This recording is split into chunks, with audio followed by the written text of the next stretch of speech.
Longer-term outcomes of HIV-positive to HIV-positive renal transplantation by Andrea Pinzo Ledispa, Medical English, Dr. John Moscoso.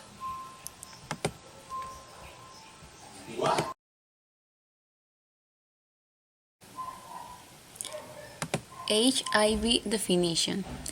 HIV or human immunodeficiency virus is a retrovirus that attacks the immune system of the infected person.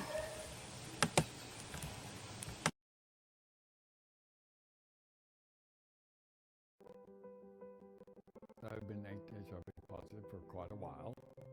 When the liver started failing, I didn't think I could have a liver transplant, and then I got referred here. In 2017, Duke did the first liver transplant in the Southeast under the HOPE Act.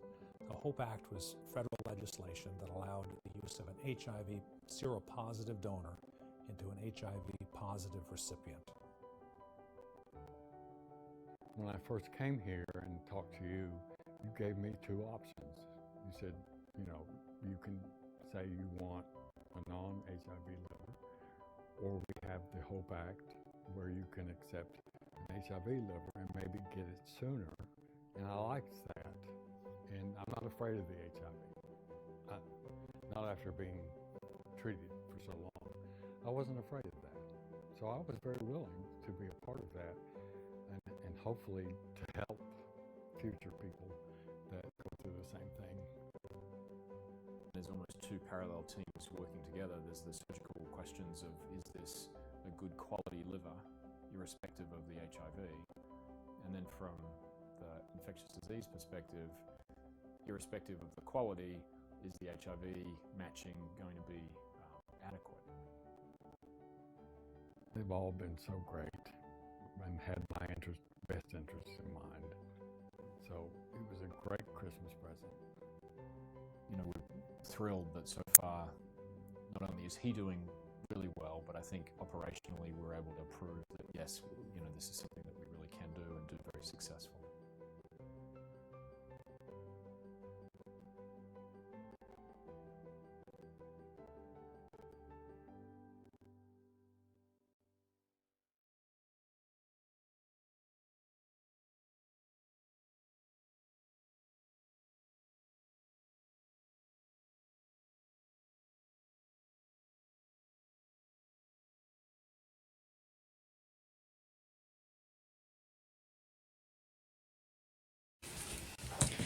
Application in medicine.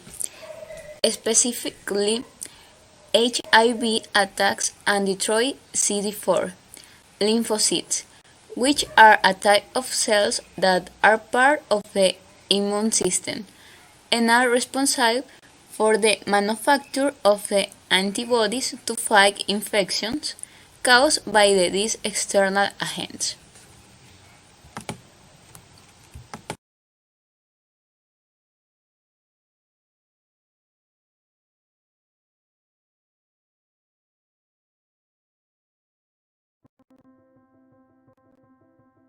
I was originally diagnosed with HIV in 1993. Then a couple months later, I was diagnosed with CKD at 23%.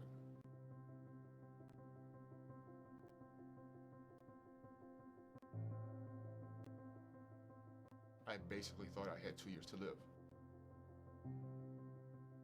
It was very hard for me at the beginning. And all you want to do is go to sleep. I was also having issues with my blood pressure. I actually fell once and it was really bad. And that's actually how they found the stroke that I had earlier that year. When you're on dialysis, your chances of having a heart attack or a stroke go up dramatically. And in fact, most of the people who are on dialysis will die of a heart attack or a stroke. If you're lucky enough to get a transplant, that risk goes way down. Mount Sinai was a big enroller in an NIH-sponsored trial offering transplants to very carefully selected people with HIV. And it turns out, very counterintuitively, that the medicines that we use for transplant to prevent rejection work synergistically, work right alongside with the medicines that are used to treat HIV. They did well, and this opened the door. His kidney function was normal right away, and he didn't have any complications thereof. He's going to have a much better quality of life, and he's going to live longer thanks to the gift of organ transplantation. Being able to offer an HIV patient the organ of an HIV donor, I'm pretty sure it's going to help move forward the approach of the treatment for HIV patients. I couldn't be more proud of Mount Sinai and of my team's efforts to offer transplant to HIV, because when it comes to transplanting people with HIV, there's a lot of stigma still. And a lot of places talk yes, but very few places do yes. Finally realized that I actually can do anything. And it's not what's put on you, it's what you do with it. I think I can do anything now. I guess I could be Superman.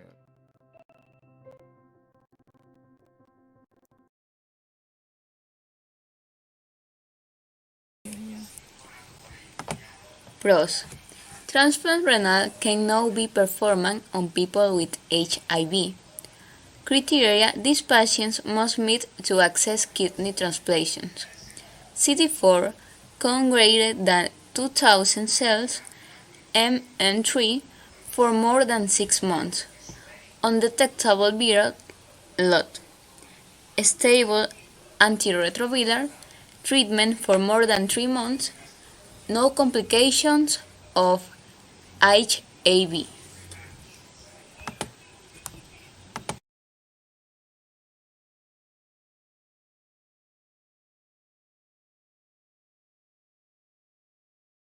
HIV-positive patients in California can now participate in organ transplants with other HIV-infected patients under a new law passed Friday. Before, such an organ donation was a felony. Lawmakers passed the emergency legislation after an HIV-positive man was rejected from receiving part of his husband's liver, putting him in a potentially dangerous health situation. The doctor who lobbied for the California law says there are more than 60 patients with HIV in the state who need a transplant. HIV-positive people have a higher risk of kidney or liver failure. A federal act signed in 2013 allowed researchers to study the safety of organ transplants to HIV-positive patients. And at the end of March, Johns Hopkins Medicine got the approval to perform the first transplants between HIV-positive patients. As for the new California law, it goes into effect immediately, and the HIV-positive patient in need of a transplant will undergo surgery as soon as possible. For Newsy, I'm Melissa Prax.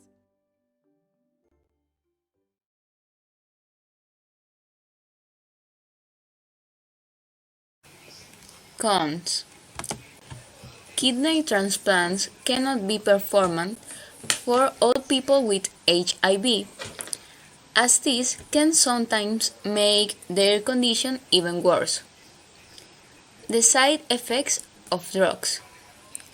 Having to take therapy for life. HIV-positive patients underwent a kidney transplant from also infected deceased donors. The survival rate of this patient was slightly lower than that of people without the virus who undergo this type of surgery.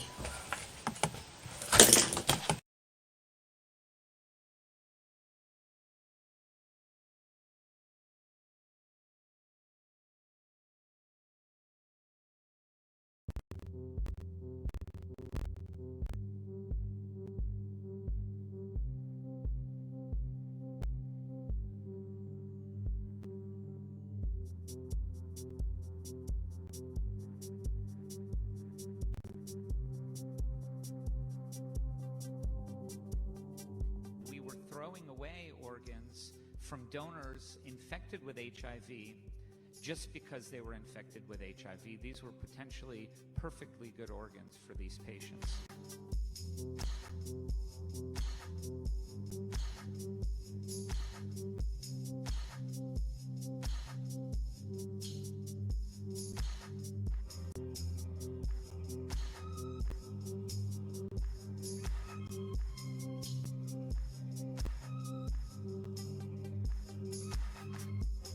When we consider these donors carefully and select them, we have to take into account matching regimens and matching HIV resistance patterns.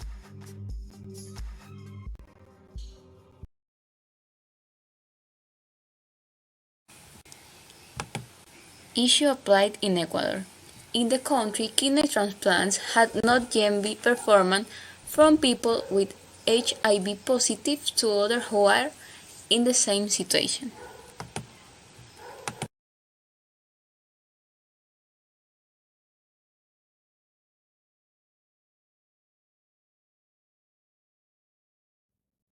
Nina Martinez is one of the estimated 1 million Americans living with HIV.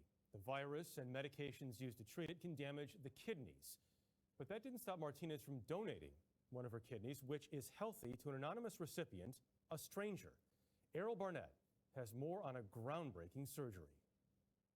Nina Martinez was brimming with pride before Monday's surgery at Johns Hopkins Medicine in Baltimore. World famous. Martinez became the first living donor with HIV to give her kidney to an HIV-positive recipient. I'm the best looking living kidney donor with HIV the country has ever seen. I mean, I feel really good about that statement. Following a 2013 law allowing people with HIV to become donors, 116 HIV-positive patients have received kidneys and livers from deceased donors with HIV. This week's breakthrough involving a living donor expands the potential organ donor pool for HIV-positive patients. That could help free up organs for anyone waiting for a kidney. Dr. Derry Segev says a recent study shows patients who have their HIV under control are at low risk for kidney disease, allowing them to donate. Looking at Nina redefines what HIV looks like in 2019. HIV is not a fatal disease. Martinez says she first wanted to donate her kidney to a friend with HIV. He died last fall before she completed screening. I still attribute my donation to him because had he not asked for a kidney, I would not have given one. So in some way, he has and you have still been able to make a difference. Correct. Martinez tells me she plans to run the Marine Corps Marathon this year, her second marathon, but her first with just one kidney. There you go. Errol Barnett, CBS News, Baltimore.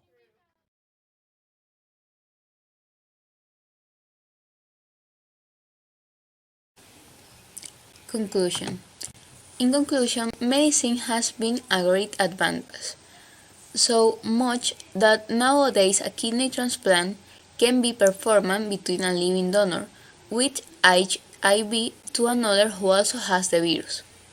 However, there are still many risks in the patient to be transplanted. You must meet a series of requirements, a reason that limits the number of patients who can access this type of transplant.